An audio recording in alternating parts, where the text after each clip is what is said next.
Coming up on today's episode of Airborne Unlimited, Bob Hoover Memorial Celebration of Life, aviation's friend Ron Alexander perishes in a plane crash, White House opposes Flytenow Supreme Court hearing.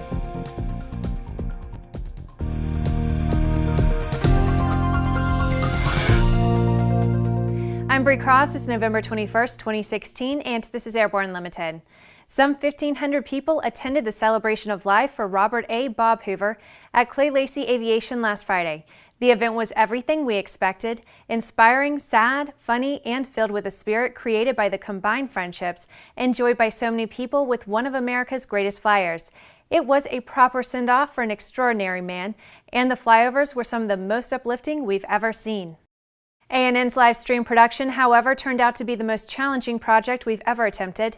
But as thousands of people all over the world can attest, the wonder of Bob's life was shared with them live in real time. Next, though, is the immense undertaking necessary to produce a proper finished program out of all the live and other video recorded in order to offer a tighter and more polished presentation above and beyond what's available in a live format. We're working on that now, and we'll post those programs upon completion. Regardless of what it took, this opportunity to serve Bob's memory and the aviation community all over the world was an incredible honor and privilege. The aviation community has lost another of its icons. A World War I era JN-4D Curtiss Jenny crashed last week at Candler Field in Pike County, Georgia, resulting in the fatal injury of its two occupants. One of those on board was Candler Field Principal Ron Alexander, according to the Pike County Journal-Reporter and other sources. It's reported an FAA official was also on board the plane, but at this time that person has not been identified. Alexander was an Air Force pilot and former instructor pilot for Delta Airlines. He founded the Alexander Airplane Company in 1979 in Griffin, Georgia, which became a major supplier of materials for airplane builders and restorers. He also owned the Stitz Polyfiber Company for several years. Alexander later founded the Candler Field Museum to document the history of the old Atlanta airport, which had originally been named Candler Field. Ron was a great friend to ANN, and all of us here are keeping Ron and his family in our thoughts during this difficult time. After the break, Flytenow rideshare plan faces more hurdles. Redbird Flight Simulations is dedicated to revolutionizing flight training by designing, manufacturing, and delivering affordable and innovative flight training technologies. Each Redbird device is designed to enhance the training experience for pilots of all levels, from student to ATP. Redbird is quickly becoming the industry standard for flight training. Since Redbird introduced its revolutionary FMX in 2007, colleges, universities, and flight training operations around the world have integrated Redbird products into their curriculum. It's time to discover what Redbird can do for you. Join the migration.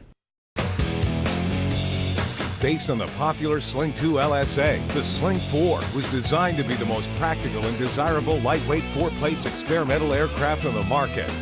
Find out more about this 115 horsepower turbocharged airplane at airplanefactory.com. There's a difference between charting a steady course and pushing for the ceiling. And for nearly a century, Hartzell Propeller has been defining that difference. It's in our passion for engineering and research and our dedication to testing the limits of performance. We are built on honor. We are Hartzell Propeller. Build and fly with the most exciting line of kit aircraft on the market, the Sonex Aircraft B models. The B models offer more room and comfort, more fuel, more panel space, more engine choices, and the same great Sonex Aircraft flight characteristics. Learn more at sonexaircraft.com. Welcome back. If you would like to be a supporter of Airborne Unlimited, send an email to jim@aero-news.net. The Obama administration has advised the U.S. Supreme Court that it should let a ruling of the D.C. Circuit stand and not take up the case of Flytenow, which is planned to be a web-based service through which pilots offered seats on private airplanes to people willing to share the expense of the flight. When the site was closed down last year, the government said that Flytenow was acting as a common carrier, much like a scheduled airline. Common carriers must use commercial pilots, and Flytenow violated the common carrier rules by allowing private pilots to offer rides to people who wanted to go where they were going. Flytenow appealed the FAA ruling but was not successful. Flytenow is supported by some consumer groups, but the National Air Transport Association is taking the position that this sort of online sharing of general aviation travel with a non-commercial qualified pilot in airplanes that are not required to meet commercial operation standards could be dangerous to the flying public. This battle has been going on for a while, and we will keep you updated. Each week we share with you an online video that one of our viewers found especially entertaining. We call it our Aero Video of the Week. Final liftoff of Atlanta.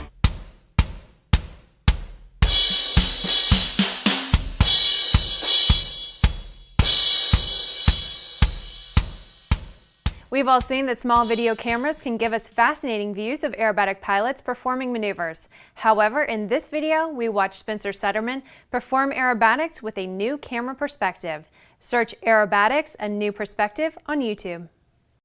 After these messages, Republic Airways files for Chapter 11 reorganization. Concorde's recombinant gas RG series sealed battery technology produces a high-performance battery with the advantages of being pre-tested and fully charged at the factory.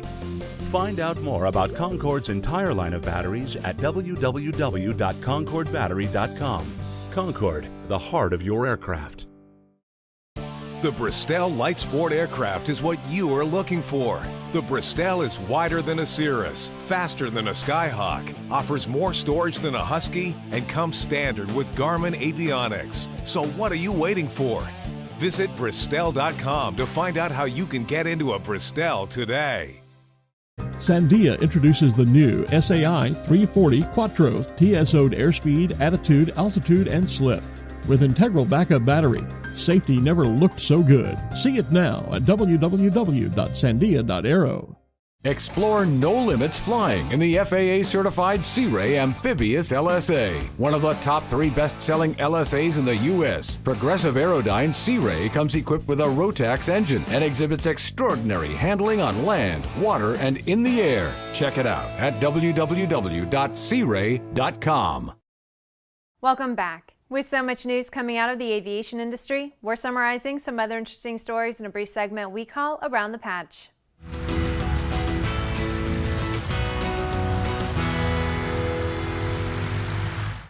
Republic Airways has announced that it has filed a plan of reorganization with the U.S. Bankruptcy Court for the Southern District of New York. The plan sets a course for the company to emerge during the first quarter of 2017. The second annual Drone World Expo attracted 2,711 commercial drone professionals this week to the San Jose Convention Center. In addition to the exhibits, the Drone World Expo offered education programs and featured numerous guest speakers. The NTSB has scheduled an investigative hearing as part of the agency's investigation of a fatal July 30, 2016 hot air balloon accident. The pilot and 15 passengers aboard a hot air balloon died when the balloon crashed near Lockhart, Texas. A Boca Raton flight-based school has recently expanded its operation, opening a new location at Central Florida's Orlando Executive Airport. The Beach Aviation Academy will be filling the void following the failure of a large flight school previously located on this airport. An airworthiness directive has been issued for the Rotax 912A series of aircraft engines. This AD results from mandatory continuing airworthiness information regarding a manufacturing defect found in certain carburetor floats that can cause the engine to shut down. Well, that's the trip around the patch. Now let's move on to the rest of the news. 1 month after launching from NASA's Wallops Flight Facility in Virginia, orbital ATK Cygnus cargo spacecraft is set to leave the International Space Station today, November 21st. On its way back to Earth for a destructive entry into the atmosphere, this spacecraft will be involved in an unusual experiment. 5 hours after departing the station, the Sapphire 2 experiment will intentionally ignite a fire inside a module aboard the spacecraft. The second in a series of 3, the experiment allows researchers to study a realistic fire on an exploration spacecraft. Results could determine microgravity flammability limits for several spacecraft materials, validate NASA's material selection criteria, and help scientists understand how microgravity and limited oxygen affect flame size. NASA says the investigation is important for the safety of current and future space missions. Cygnus will also release 4 Lemur CubeSats from an external deployer on Friday, November 25th. Well, that's our program for today. Remember that Airborne Unlimited is streamed daily, Monday through Friday, with additional breaking news bulletins for important stories that fall outside of our normal deadlines. If you're watching us on YouTube, please subscribe, and don't forget to check us out on Facebook and Twitter. Get comprehensive real-time 24/7 coverage of the latest aviation and aerospace stories anytime at aero-news.net. We'll see you tomorrow.